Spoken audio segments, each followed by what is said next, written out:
Paz do Senhor, meus irmãos, é um prazer entrar na sua casa para poder ministrar uma palavra da parte de Deus.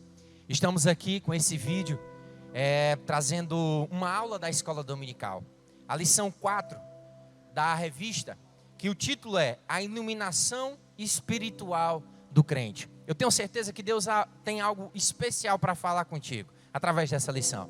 Estamos aqui com o professor Artenildo, da escola dominical. Seja bem-vindo, meu irmão. Amém. Também cumprimento a todos com a paz do Senhor Jesus. E é um prazer grande nós podemos estar aqui justamente reunidos com esse propósito, entrar na sua casa e trazer essa lição da palavra de Deus para a sua vida.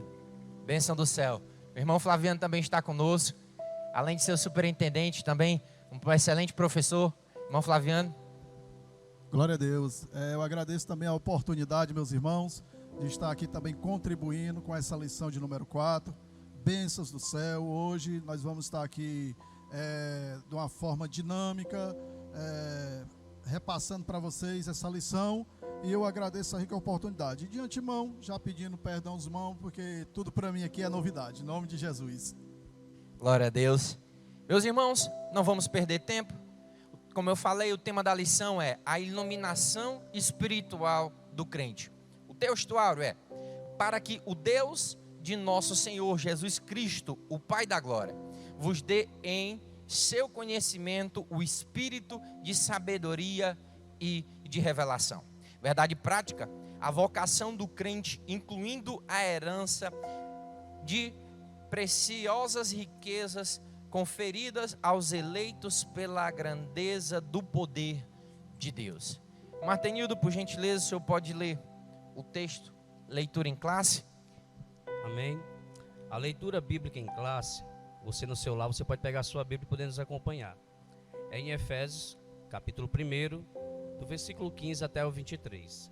Diz assim, versículo 15: Pelo que ouvindo eu também a fé que entre vós há no Senhor Jesus, e o vosso amor para com todos os santos. Versículo 16: Não cesso de dar graças a Deus por vós, lembrando-me de vós nas minhas orações, para que o Deus de nosso Senhor Jesus Cristo, o Pai da glória, vos dê em seu conhecimento o espírito de sabedoria e de revelação. Versículo 18: Tendo iluminados os olhos do vosso entendimento, para que saibais qual seja a esperança da sua vocação e quais as riquezas da glória da sua herança nos santos. Verso 19 diz: E qual a sobreexcelente grandeza do seu poder sobre nós, os que cremos segundo a operação da força do seu poder. Versículo 20: Que manifestou em Cristo, ressuscitando-o dos mortos e pondo à sua direita nos céus. Versículo 21: Acima de todo principado, poder, potestade, domínio e de todo nome que se nomeia, não só neste século, mas também no vindouro. Versículo 22: E sujeitou todas as coisas a seus pés, e sobre todas as coisas o constituiu como cabeça da igreja. Versículo 23, para finalizar: Que é o seu corpo, a plenitude daquele que cumpre tudo em todos. Amém. Glória a Deus, meus irmãos. Estamos incumbidos nesse momento de trazer a reflexão no primeiro tópico, que diz assim: a esperança da vocação e as riquezas da glória. Mas antes de propriamente entrarmos nesse tópico, vamos à introdução. Ainda no primeiro capítulo, o apóstolo Paulo iniciou uma longa sentença, assim dividida em ação de graça, oração intercessória e confissão de louvor e exaltação.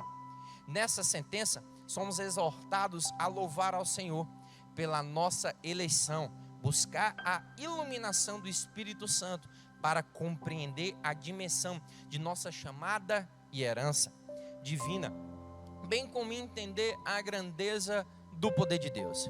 Meus irmãos, eu queria só comentar um pouco como Paulo ele começa dando ênfase à ação de graças que Paulo dá naquele momento em louvar ao Senhor pela fortaleza, pelo aquele momento que a igreja estava vivendo, estava entendendo que era a vocação de viver a salvação no Senhor. Meus irmãos, é um privilégio e é motivo de alegria a gente ver o crescimento individual e coletivo de uma igreja. E Martenildo, é interessante quando em cada detalhe o Senhor, ele vem fortalecendo a nossa vida. Estamos vivendo em um momento difícil, mas as dificuldades, elas trazem para a gente aprendizado e edificação. Estamos aqui desenvolvendo um dom que nós não sabíamos que tinha e que tínhamos, e estamos aqui como um apresentador, trazendo aqui a você, ouvinte deste vídeo, aqui um pouco dessa riqueza, dessa maravilhosa palavra do Senhor. Segunda coisa que ele faz é louvar e exaltar ao nome do Senhor. A segunda coisa, é a intercessão. Ele começa a interceder por aquela igreja. Meus irmãos, vivemos um momento muito delicado. E como Paulo, ele intercedia a igreja, nós temos que interceder em maior atendido também para os crentes de hoje. Porque estamos vivendo um tempo difícil e muito delicado.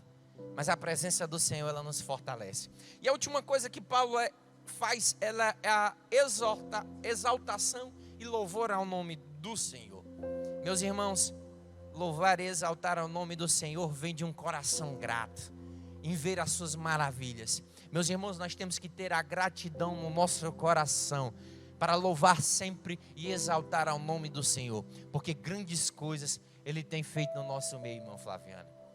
É maravilhoso contemplar a grandeza e o agir de Deus. Primeiro tópico, ponto deste tópico: ação de graça e intercessão.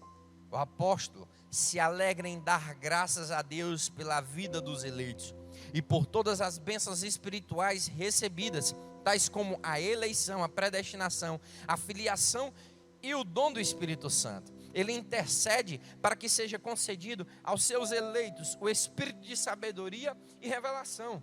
Paulo estava ciente de quão maravilhoso é o Evangelho, mas ao mesmo ele dava a importância, do qual impossível é alguém receber a glória dessas boas novas sem ser ensinado por Deus. Meus irmãos, era um novo momento da igreja, a igreja ressurgindo, Paulo ali com aquele carinho de pai, com aquela atenção, com aquela dedicação, ele começa a ver o crescimento da igreja, ele vai louvar a Deus. A gente aprende, irmãos, como dar graças a Deus é importante. Uma das certas feitas, Jesus, ele pega um cesto com os peixes, ele dá graças, ele louva, ele enaltece o nome do Senhor. E a Bíblia diz que um milagre foi acontecendo, irmãos. Era um peixe sendo tirado e o que tinha no cesto sendo multiplicado. Meus irmãos, a Bíblia também nos ensina a dar graças a Deus em todo tempo e por tudo. E em tempo oportuno nós temos que dar graças ao Pai. Porque o sentimento de gratidão ao Senhor nós temos que expressar, irmãos. Porque primeiro somos salvos na pessoa de Jesus Cristo. Ele nos alcançou na cruz do Calvário. Isso é mais do que motivo para alegar e exaltar o nosso coração. Não podemos de forma alguma deixar as circunstâncias que nos rodeiam abater a nossa alma e o sentimento de alegria no nosso coração, irmão Flaviano. Porque senão perderemos a essência do Evangelho. Paulo, ele continua suas preocupações com a igreja. E ele vê isso, ele entrega graças. E no tema da lição, e na lição continua: por isso, ele rogava para que os crentes recebessem a capacidade de compreenderem por meio do Espírito Santo a esperança da chamada, as riquezas da herança e a grandeza do poder de Deus. Irmãos, o Espírito Santo, ele traz coisas maravilhosas e inefáveis do coração de Deus ao nosso coração. Com o Espírito Santo de Deus nós começamos a compreender, pois ele nos leva, ele nos dá a compreensão. Porque quando nós chegamos na presença do Senhor, nós vamos passar por um processo de transformação. O Espírito Santo, ele nos capacita, ele nos orienta, assim como ele fez com vários homens de Deus, ele também faz comigo e faz contigo hoje. Paulo, com uma preocupação à igreja romana, ele diz: olha, não vos conformeis com este mundo, mas transformais pela renovação do vosso entendimento. Irmão, deixa eu lhe dizer uma coisa: se não tivermos a compreensão dada pela palavra e direcionada pelo Espírito Santo, nós ficaremos embaraçados, irmão Artenildo. Porque o Espírito Santo, ele nos ensina através da palavra. Ele nos instrui o caminho, ilumina o caminho, nos traz a direção, nos fazendo compreender aquilo que a gente não tem. e nos leva a provar a uma herança. Irmãos, a herança que o Senhor tem preparado para mim, a gente não consegue compreender. Eu fico imaginando, irmão Flaviano, quando João começa a descrever a visão que ele teve, olhando as ruas como de ouro e de cristal, uma maravilhosa, e como adentrar. Ouro e cristal aqui, neste presente século, são tesouros maravilhosos, que muitas vezes nós não conseguimos ter em nossas mãos. Mas a Bíblia diz que lá é como nós vamos andar e pisando naquilo que nossa compreensão humana é riqueza. Mas saiba de uma coisa, esse Deus a quem nós servimos, Ele é muito mais poderoso, Ele é rico, a sua bondade perdura para todo sempre. Meus irmãos, não abra mão da tua fé, não abra mão da tua vida, não abra mão do evangelho e dos ensinamentos do Senhor para com a tua vida, porque são eles que vão te fazer fortes e firmes nos dias da dificuldade. Irmão Wilson, você pode me dar uma parte? Pois não, meu querido. Aqui no versículo 17, ele diz que no conhecimento do homem natural, ele intercede aqui pelo Espírito da sabedoria e da revelação. Se nós, cristãos, não entendermos isso, se nós não sentirmos essa ação do Espírito na nossa vida, a gente vai ficar mesmo atônito, sem entender a obra de Deus na nossa vida. E quando Paulo, no capítulo 18, ele visita a igreja de Éfeso, que essa carta é para a igreja de Éfeso, ele tem um trabalho ali rapidamente, mas no 19 ele passa 2 anos lá ensinando. E a gente vê, a Bíblia nos revela o quanto o Espírito Santo de Deus trabalhou naquela cidade. E nesse exato momento, quando ele está resolvendo aqui, escrevendo a carta, para resolver alguns problemas na igreja, ele intercede que no nosso conhecimento, nós tivéssemos o acesso ao conhecimento espiritual. E sem o conhecimento espiritual, nada faremos, nada somos, a gente acaba deixando isso passar despercebido. E aqui essa intercessão pela essa igreja, porque ele sabia que precisava de que os homens tivessem esse conhecimento espiritual. Exatamente. É lindo isso daí.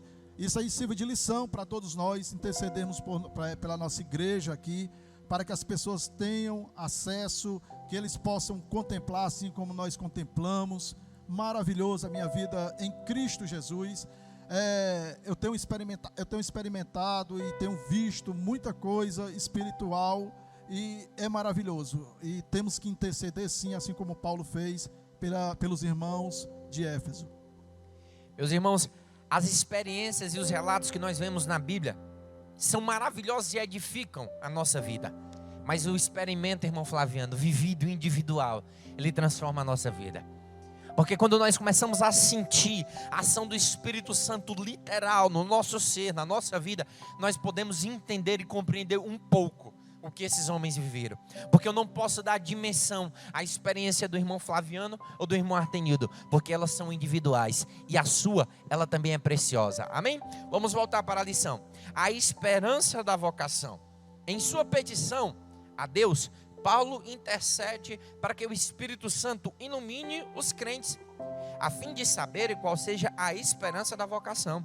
Assim, eles seriam capazes de experimentar o conhecimento profundo e espiritualmente, os privilégios de serem vocacionados. Meus queridos, como eu comentei um pouco, nós estamos vivendo um momento difícil em todo o mundo. Tenho relatado com alguns amigos a situação que eu tenho visto algumas pessoas desesperadas. Mas quando nós olhamos para as pessoas da igreja, aqueles irmãos simples, irmão Flaviano, alguns com diplomas, outros sem tanto entendimento, mas com uma convicção só, que o Senhor está no controle da nossa vida. Que o Senhor é que tem um domínio, é Ele que tem um poder. As maravilhas de Deus que Ele faz no nosso ser, no nosso coração, não são descritíveis. Não tem como palavras para a gente expressar o tamanho das coisas que o Senhor faz. Mas Ele é perfeito, irmãos. Ele trabalha na sua imensidão, na sua profundidade, na sua grandeza. Nós temos que entender que são águas muito mais profundas. E desenvolver isso leva tempo.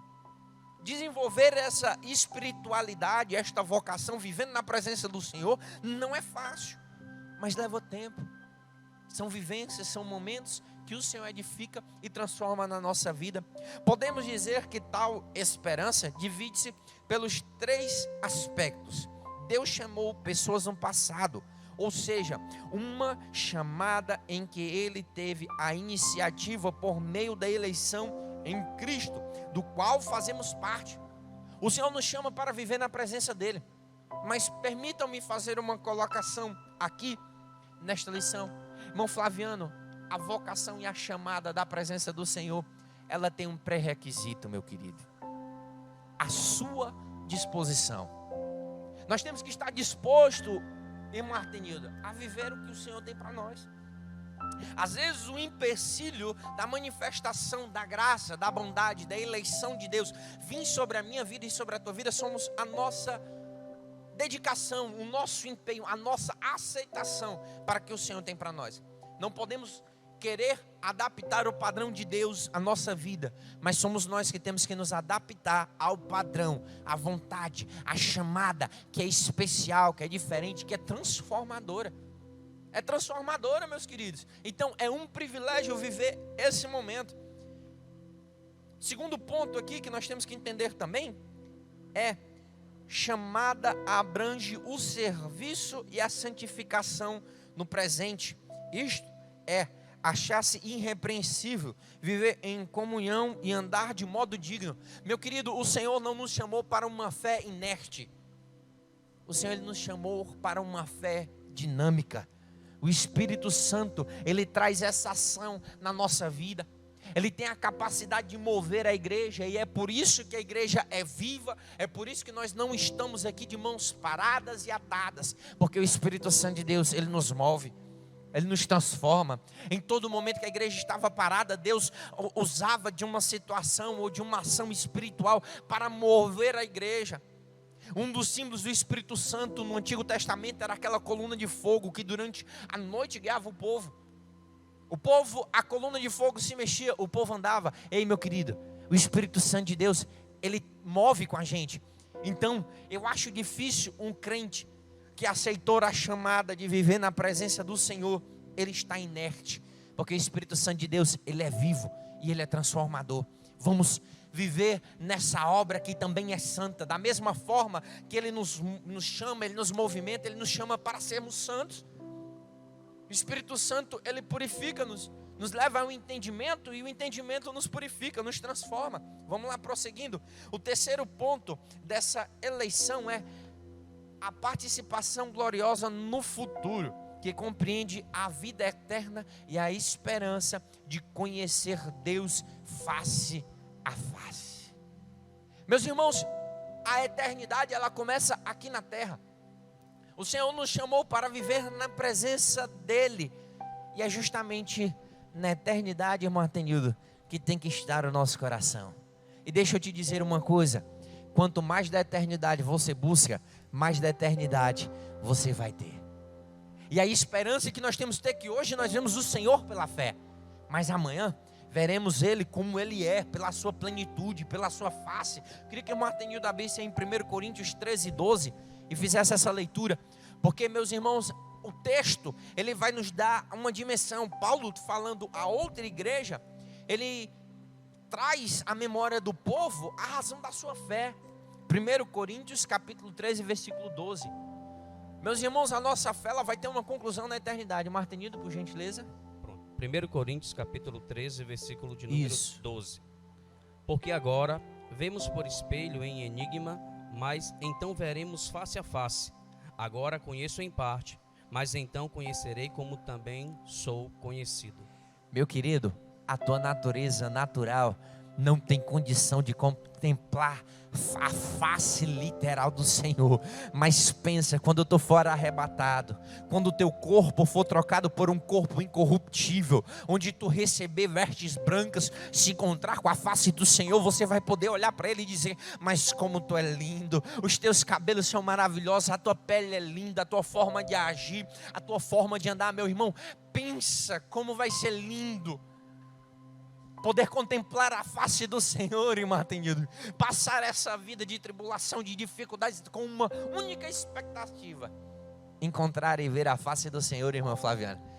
É bênção demais, meus irmãos. Então guarda no teu coração a tua fé. E para encerrar, o último tópico da minha participação diz assim: as riquezas da glória da sua herança. Na oração, o apóstolo Paulo pede que os crentes entendessem a riqueza e a glória da sua herança. A esperança na sua herança enfatiza o que Deus deu aos seus eleitos, irmãos. Já o termo riqueza refere-se às maravilhosas bênçãos que acompanham o plano da salvação, tais como perdão dos pecados, adoção de filho, as riquezas que serão desfrutadas no porvir. Como, por exemplo, vermos a Deus, Cristo, e o adorarmos. Meus queridos, deixa eu lhe dizer uma coisa.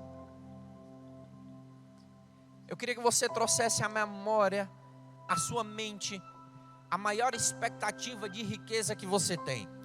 Vejo pessoas fazendo planos dizendo: se eu ganhasse na Mega Sena, eu faria isso, eu faria aquilo.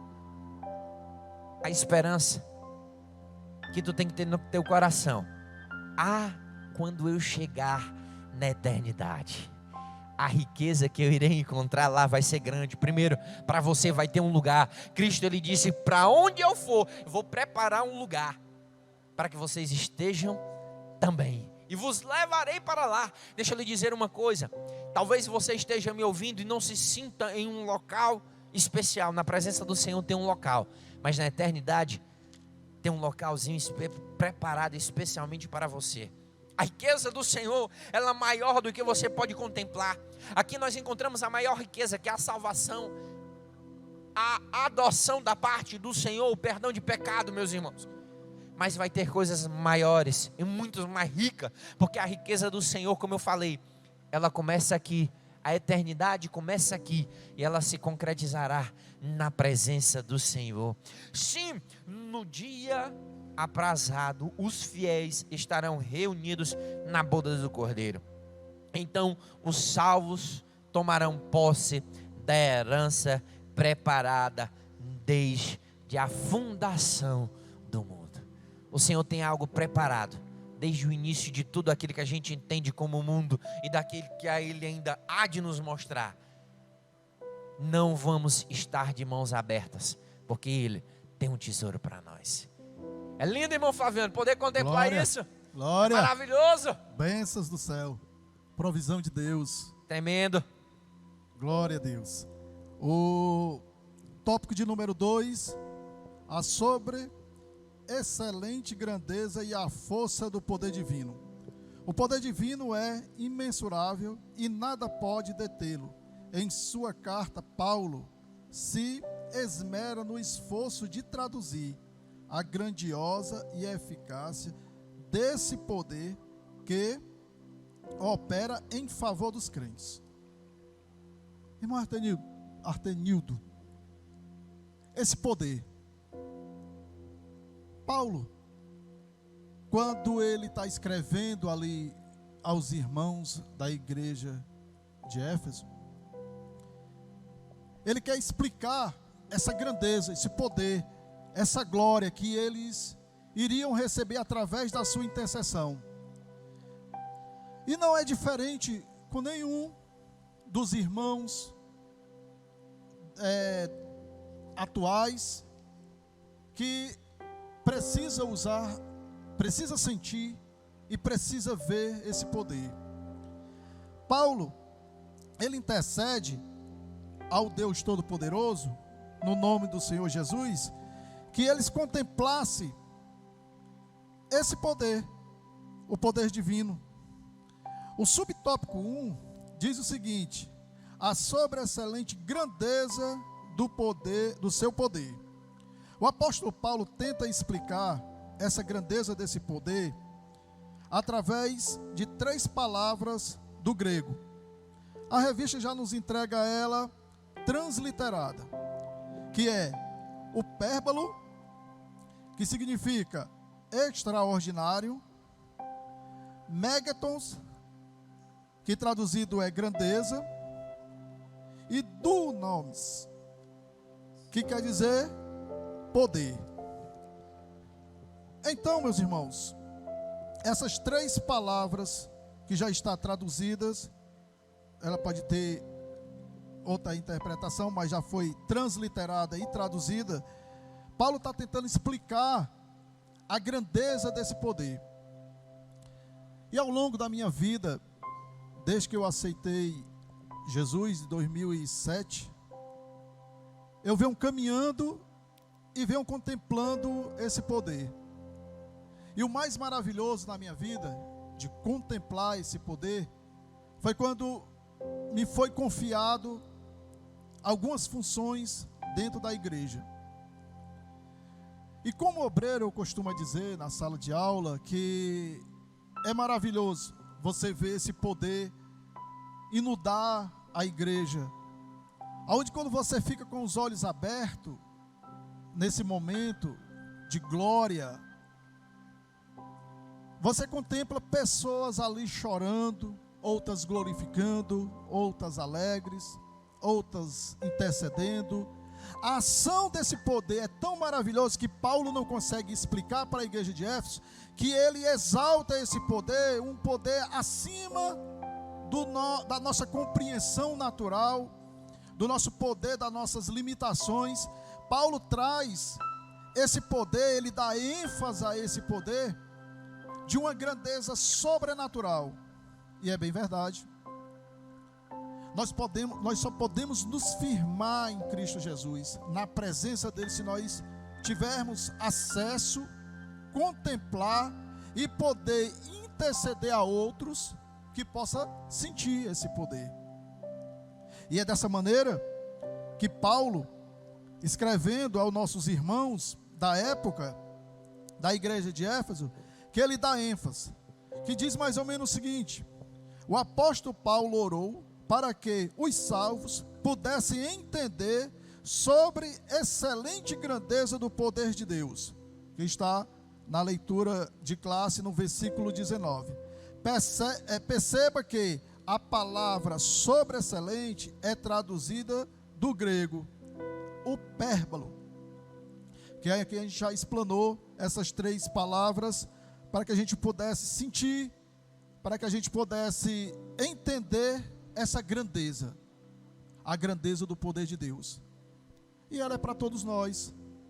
É por isso que a lição diz que é para os crentes, aqueles que creem. E em situações difíceis, nesse momento que nós estamos passando, irmão Emerson, muitas vezes o coração da gente fica atribulado, pedindo uma resposta imediata, mas Deus, com a sua infinita sabedoria, Ele age no momento certo dEle, e Ele não deixa os crentes sem resposta, Ele não nos deixa. E eu tenho contemplado isso com as minhas, às vezes, inquietações, eu querendo ver esse poder, essa glória de imediato, mas não é do meu jeito, é do jeito de Deus. E aí, nós podemos contemplar esse poder e essa glória se manifestando na vida, não só na minha vida, mas na vida dos nossos irmãos.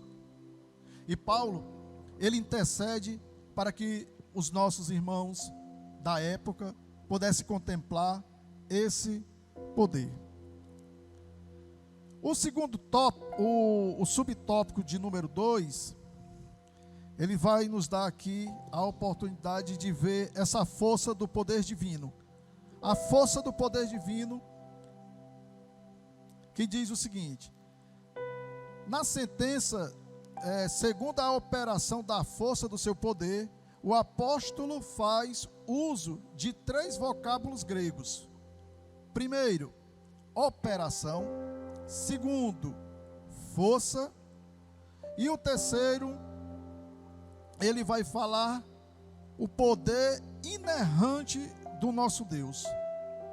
Esse poder que nós hoje temos a oportunidade de contemplar, estando na presença, através do seu Filho amado, pela sua misericórdia, é um poder sobrenatural, que todos os cristãos têm que contemplar, têm que sentir e têm que repassar para os demais. Nós, seres humanos naturais, sabemos qual é a nossa limitação. Muitas vezes o irmão consegue fazer uma corrida aí de 10 quilômetros, mas se você aumentar aí o seu potencial, o the power, o poder, a força natural, você vai aumentando gradativo, com treinamento, se preparando com a alimentação. Já esse poder de Deus, para os que estão em Cristo Jesus, para os que contemplaram a presença de Jesus Cristo na sua vida, ele, se não tiver espiritualmente, ele não pode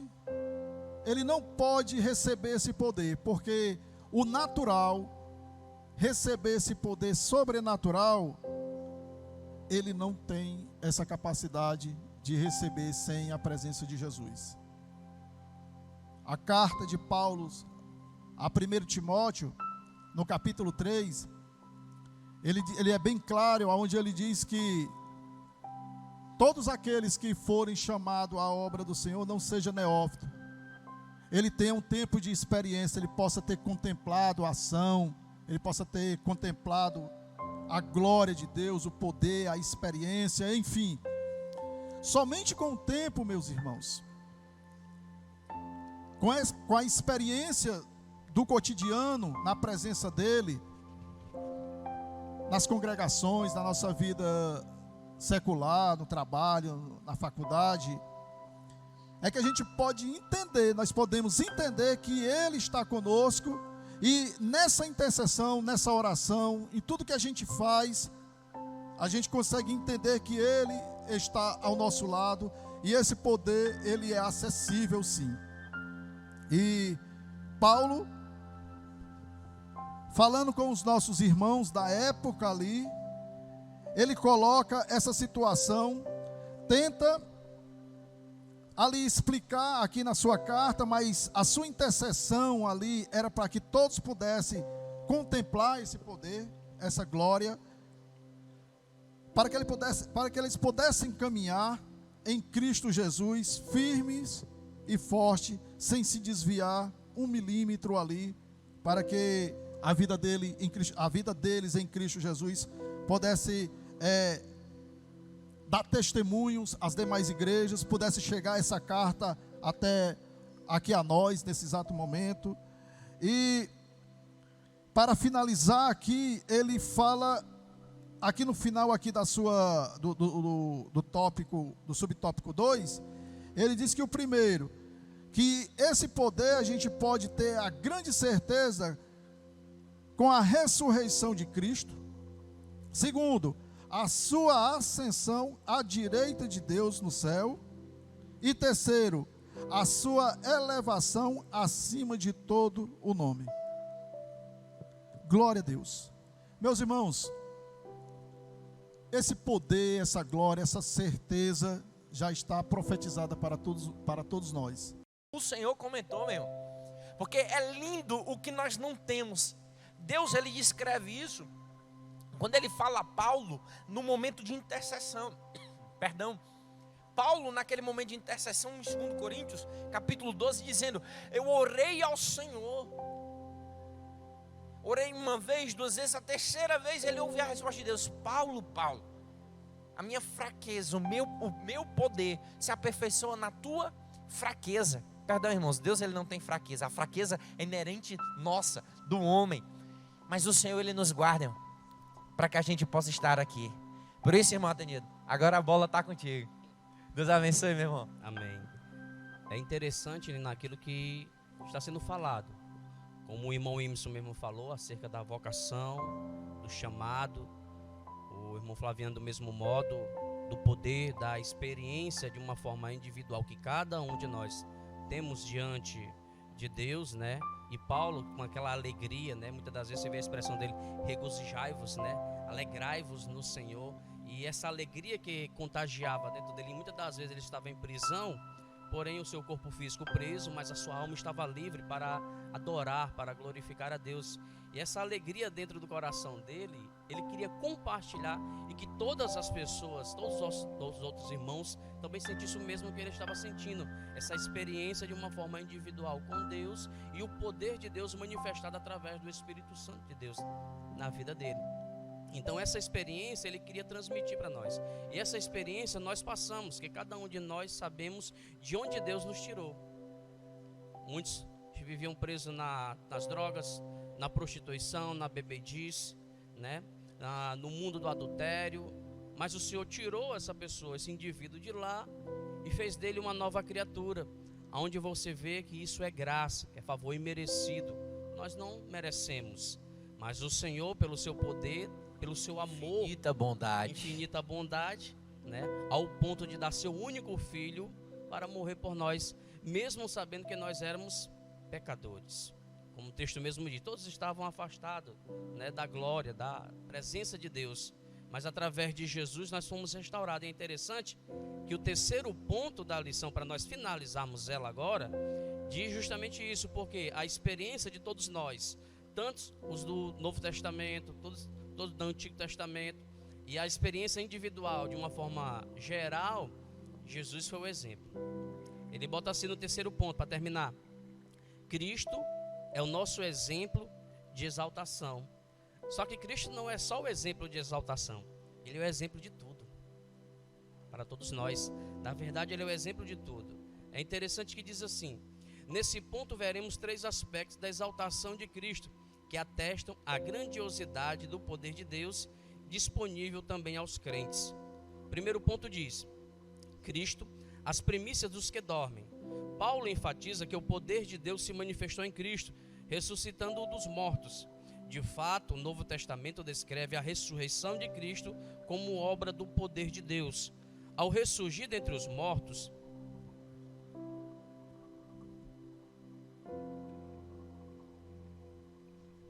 Cristo foi feito as primícias dos que dormem. Assim, sendo a ressurreição de Jesus, é a garantia de que seremos ressuscitados.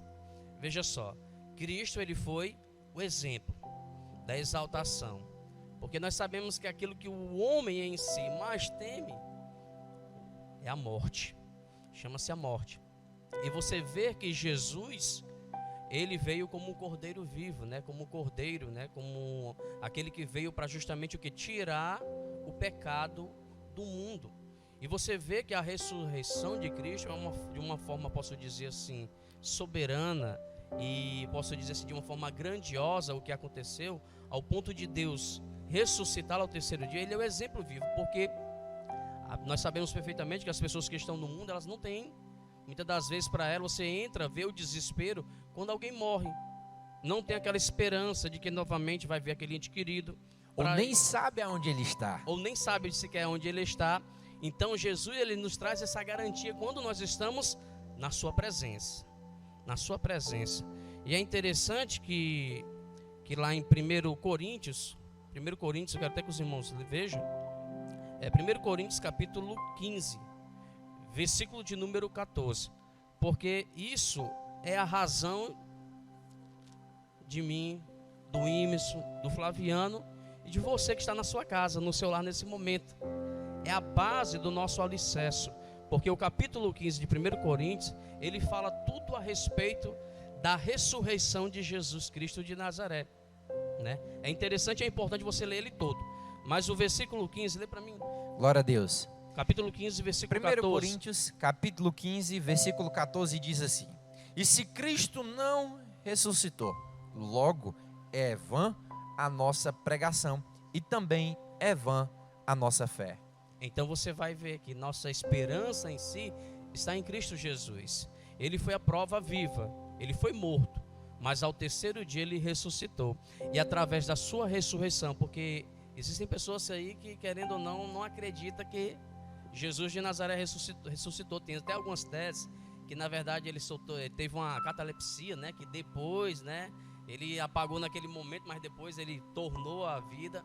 Mas na verdade não foi isso que aconteceu, porque a prova de que de fato ele foi morto é que ele foi transpassado, né? A lança lá que que o Transpassou soldado transpassou o seu peito, ao ponto de ser derramado todo o seu sangue e não ter mais nenhuma gota de sangue para sair, sai o quê? Água. Então Jesus de fato ele foi o quê? Morto, mas ele ressuscitou e hoje vive eternamente. Glória a E Jesus. a nossa esperança está nele também.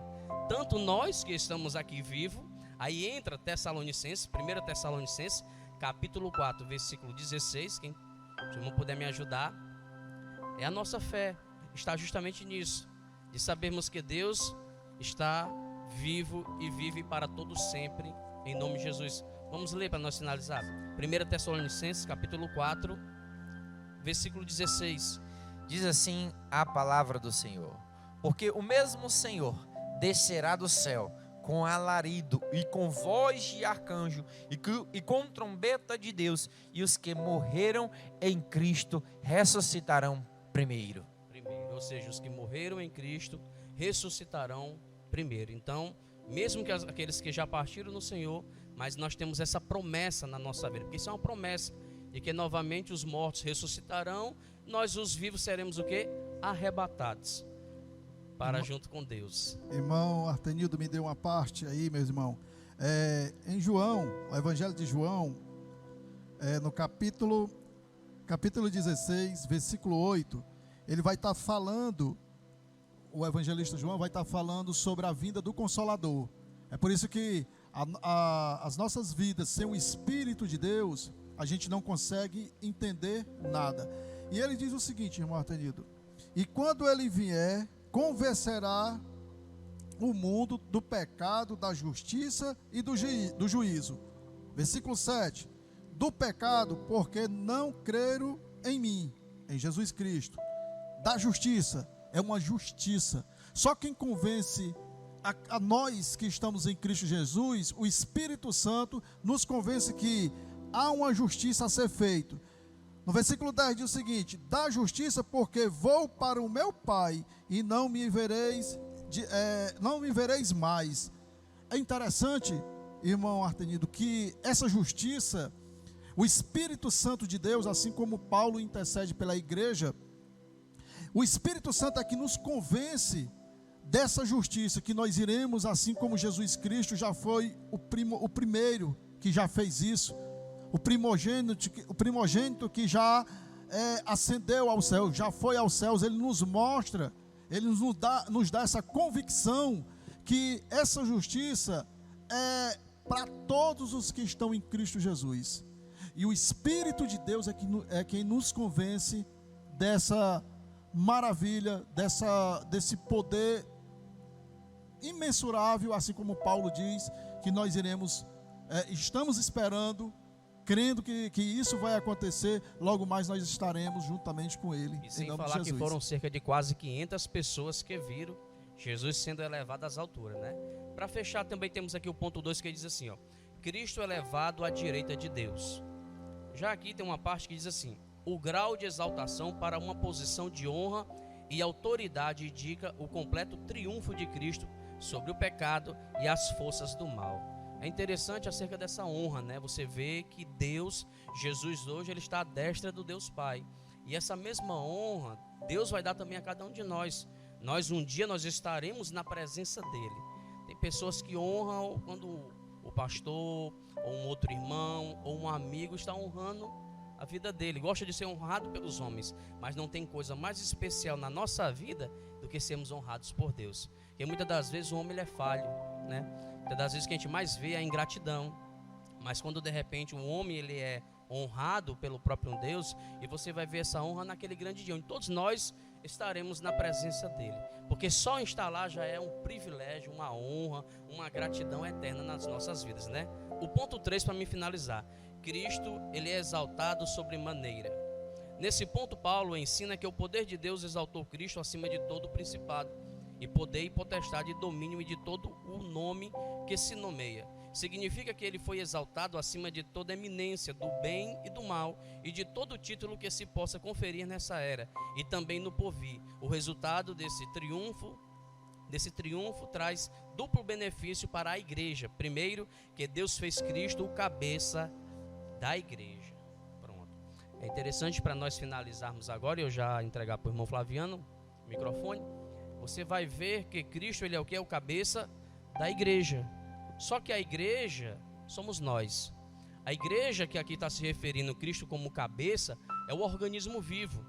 Existe a igreja denominacional, ou como uma organização, né, que também tem o mesmo valor, também possui o seu valor presente, mas existe o organismo vivo, que é como a igreja, ou seja, a minha vida, a sua vida, é como a Bíblia diz, somos templo, morada do Espírito Santo, e nós entendemos isso justamente com essa graça de Deus, porque só vir à igreja não demonstra nada, porque existe aqueles que foram experimentar a convenção, né? Foram convencidos pelo Espírito Santo de Deus, mas existe também aqueles que vivem na adesão, que é diferente da convenção.